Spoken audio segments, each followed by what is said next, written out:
बीटचा वापर आपल्याकडे जेवणामध्ये फार कमी केला जातो. कधीतरी सँडविचमध्ये, कधीतरी पराठा आणि सलाडमध्ये आपण वापरतो. इथे मी एक बीट स्वच्छ धुवून त्याची सालं काढून घेतली आहेत आणि किसणीने किसून घेतलं आहे आणि ते एका बाउलमध्ये काढून घेतलं आहे.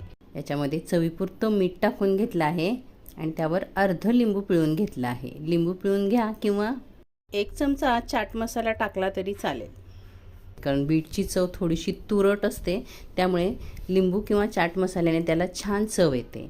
1 चमचा भाजलेल्या शेंगदाण्याचं कूट टाकायचं, म्हणजे ही कोशिंबीर आपली अशी कोरडी राहते, ओलसर होत नाही. आणि छोट्या एका कढईमध्ये मी 2 चमचे तेल टाकून थोडेसे जिरे आणि कढीपत्ता टाकला आहे. तुम्हाला हवं तर बारीक मिरच्यांचे तुकडेसुद्धा तुम्ही या फोडणीमध्ये टाकू शकता. फोडणीमुळे बीटच्या कोशिंबीरला खूप छान चव येते.